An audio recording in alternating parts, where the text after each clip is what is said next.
Good morning children. आज हम लोग हिंदी 1 में पढ़ेंगे चित्र लेखन, है ना। तो चलिए जानते हैं क्या है चित्र लेखन। बच्चों, चित्र लेखन का अर्थ है चित्र में जो दिखाया जा रहा है उसे देखना, समझना और फिर छोटे छोटे वाक्यों में लिखकर उसका वर्णन करना, है ना। तो उसे क्या करना है, हमें वर्णन करना है। तो ये आप ये चित्र देख रहे हैं ना, इस चित्र को देखकर हमारे दिमाग में बहुत सारे वाक्य बन सकते हैं, ठीक है। तो पहले हमें चित्र देखकर उसे समझना है, फिर अपने मन में ही सोचना है कि हम क्या वाक्य लिख सकते हैं और फिर उसका वर्णन करना है। तो आइए देखते हैं। यहाँ देखिए, यहाँ पे ये सूरज है, पक्षी है, बादल है ना। इसको देखकर हम आइए ये वाक्य यहाँ पे बनी हुई है, इसे पढ़ते हैं। दिन निकल आया है। जब सूरज निकलता है तो फिर क्या होता है, दिन हो जाता है ना। तो दिन निकल आया है, सूरज चमक रहा है, तेज धूप है, पक्षी आकाश में उड़ रहे हैं, है ना। फिर एक वाक्य और हम बना सकते थे, आकाश में बादल हैं। बादल है ना आकाश में। तो चलिए आगे बढ़ते हैं। बच्चों, ये दूसरा चित्र है। इस चित्र में हमें क्या क्या दिख रहा है? हमें इस चित्र में ये काले बादल, बारिश की बूंदें, मोर, है ना, ये सब दिख रहे हैं ना। तो आइए देखें, ये जो वाक्य लिखे हुए हैं, काले काले बादल छा गए। जब बादल काले काले छाते हैं तो क्या होता है, बादल उसके बाद हवा चलती है, फिर बारिश होती है ना। तो यहाँ पे देखिए ये लिखा हुआ है, काले काले बादल छा गए, तभी तेज बारिश होने लगी, ठंडी हवा चलने लगी, सब पक्षी इधर उधर भागे, मोर पंख फैलाकर नाचने लगा। ऐसे भी जब बारिश होती है तो मोर क्या करता है, पंख फैलाकर नाचने लगता है। और आपके चित्र में भी दिया हुआ है मोर पंख फैलाए हुए है, इसलिए यहाँ पे मोर पंख फैलाकर नाचने लगा, ये वाक्य लिखा हुआ है। तो बच्चों, उम्मीद कर रही हूँ कि आप चित्र लेखन समझ रहे होंगे कि चित्र को देखकर हमारे दिमाग में क्या क्या वाक्य बन सकते हैं, पहले उसे सोच लेना होगा, समझना होगा, फिर हमें लिखना होगा, उसके बारे में वर्णन करना होगा इस चित्र में क्या क्या है, ठीक है। चलिए आगे बढ़ते हैं। ये देखिए बच्चों, ये तीसरा चित्र है। इस चित्र में आप देख रहे होंगे कि मम्मी, पापा, एक बच्चा, है ना, ये सब क्या है, ये सब आराम से बैठे हुए हैं। तो आराम से किस दिन इंसान बैठता है, जिस दिन उसकी छुट्टियां होती है। तो किस दिन छुट्टी होती है, रविवार के दिन। तो देखिए पापा आराम से अखबार पढ़ रहे हैं, बच्चा खेल रहा है, माँ स्वेटर बुन रही है और वो टीवी चल रहा है। तो आइए इस चित्र को देखकर क्या वाक्य बने हुए हैं। रविवार का दिन था, पिताजी अखबार पढ़ रहे थे, माताजी स्वेटर बुन रही थी, टीवी चल रहा था, रमन जमीन पर बैठा चित्र बना रहा था। तो बच्चों, आप लोगों ने देखा ना कैसे एक चित्र देखकर हम इसका वर्णन, वाक्यों द्वारा इसका वर्णन कर सकते हैं, ठीक है। तो चलिए आगे बढ़ते हैं। बच्चों, यह जो चित्र है ये मैंने आप लोगों को होमवर्क में दिया था और इसे मैं आज से आप लोगों को बता रही हूँ। चलिए इसको कैसे हम लोग चित्र वर्णन करेंगे, यानी कि चित्र लेखन, है ना, चित्र लेखन। एग्ज़ाम में भी, आपके हाफ ईयरली एग्ज़ाम में इस बार आने वाली है, तो आप लोग, कोई ज़रूरी नहीं है कि यही चित्र आएगी, दूसरी चित्र भी आ सकती है आपकी। बस आपको सिखाया जा रहा है कि आप चित्र देखकर कैसे उसे वाक्यों द्वारा उस चित्र का वर्णन करेंगे, ठीक है। तो चलिए शुरू करते हैं। पहला वाक्य, ये देखिए ये लिखा हुआ है ना पाठशाला। तो ये क्या है, चित्र देखकर क्या समझ में आ रहा है, यह एक पाठशाला है। तो हम क्या लिखेंगे, यह एक पाठशाला है।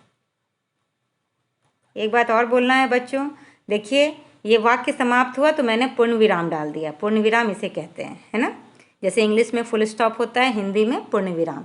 तो बच्चों जब भी वाक्य समाप्त होगा तो आपको पूर्ण विराम देना है। आप लोग नहीं देते हैं, लेकिन इस पर आप ध्यान दीजिए, ये बहुत ही इम्पॉर्टेंट चीज़ है। चलिए नंबर 2 आते हैं। नंबर 2 में वाक्य लिखेंगे, पाठशाला में। पाठशाला को हम विद्यालय, स्कूल, है ना, बोलते हैं ना। तो पाठशाला में बहुत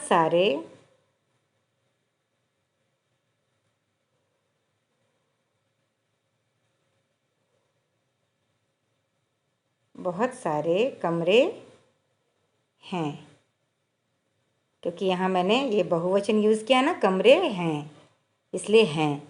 ठीक है, तो ये हो गए आपके दूसरे नंबर के वाक्य। पाठशाला में बहुत सारे कमरे होते हैं ना। आइए अब आते हैं नंबर 3 पर। यहाँ सुंदर बागीचा भी है ना। ये देखिए पाठशाला के आगे ये बागीचा बना हुआ है ना। तो क्या लिखेंगे, यहाँ सुंदर बगीचा भी है। फिर हम देंगे पूर्ण विराम। नंबर 4 में, यहाँ बच्चे पढ़ने आते हैं। यहाँ बच्चे पढ़ने आते हैं। ठीक है, अब 5वां वाक्य, हमारा पाठशाला बहुत ही, हमारा विद्यालय या पाठशाला आप कुछ भी लिख सकते हैं। हमारा विद्यालय, यहाँ मैं पाठशाला नहीं लिख रही हूँ, विद्यालय लिख रही हूँ। आप चाहे तो पाठशाला भी लिख सकते हैं। हमारा विद्यालय बहुत ही सुंदर है। फिर पूर्ण विराम। ठीक है, ये नंबर 5 थी आपकी। तो बच्चों हम लोगों ने इस पाठशाला पे 5 वाक्य लिखा। तो यही है आपका चित्र लेखन, यानी कि चित्र देखकर उसके बारे में लिखना।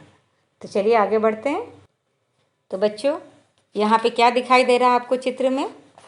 यहाँ पे चित्र में बैग यानी कि बस्ता, और उसके आसपास जो है thermos, pen, pencil, eraser, cutter, है ना, कलर पेंसिल, बहुत सारी चीज़ें दिख रही हैं। तो इसको देख करके हमें वाक्य बनाना है। तो चलिए शुरू करते हैं। सबसे पहला वाक्य बनाते हैं हम लोग। नंबर 1 में, यह एक स्कूल बैग है। स्कूल बैग या बस्ता है। ठीक है बच्चों, स्कूल बैग, या आप या नहीं लिखेंगे, आप दोनों में से कोई एक लिखेंगे। ठीक है बच्चों, मैं आपको सिर्फ बताने के लिए दोनों बता रही हूँ। आप या तो बैग लिखेंगे या बस्ता लिखेंगे, है ना। यह एक स्कूल बैग है या यह एक स्कूल बस्ता है। ठीक है। नंबर 2 में बनाएंगे हम, बस्ते में कापियाँ और किताबें हैं। ठीक है, आप देख रहे हैं ना यहाँ पे कितनी सारी ये किताबें हैं, कॉपियाँ हैं, है ना। तो हम क्या लिखेंगे, बस्ते में या बैग में, आपको जो लगे आप लिख सकते हैं। बस्ते में किताबें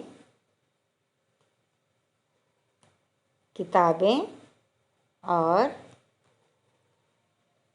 कापियाँ हैं, है ना।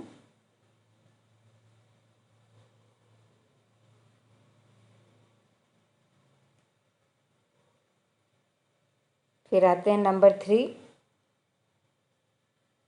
नंबर 3 में वाक्य बनाएंगे, पास ही रंगीन पेंसिल भी है। ठीक है, पास ही यानी कि बस्ते के पास रंगीन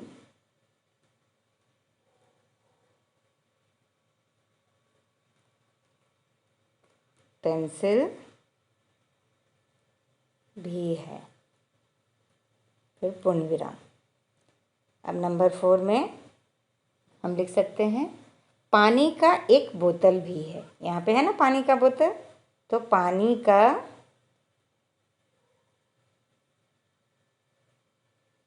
एक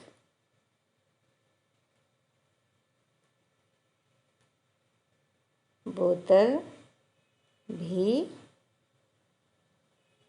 है। फिर पूर्ण विराम। ठीक है बच्चों, अब आते हैं नंबर 5, 5वें नंबर पे लास्ट है। बस्ता खुला हुआ है। बस्ता खुला हुआ है ना, तो बस्ता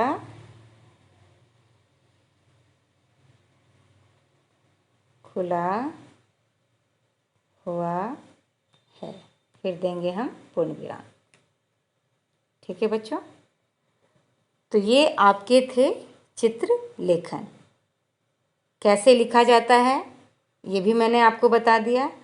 तो बच्चों आप लोग ये प्रैक्टिस करेंगे, अपने से कोई और चित्र देखकर कोशिश करेंगे वाक्य बनाने की, है ना। मैम ने तो ये आपको बता दिया, पर आप भी अपने से कोशिश करेंगे। ठीक है बच्चों, तो आज के लिए इतना ही। आप लोग ध्यान से पढ़ेंगे। तब तक के लिए धन्यवाद। फिर मिलते हैं अगले क्लास में। धन्यवाद बच्चों।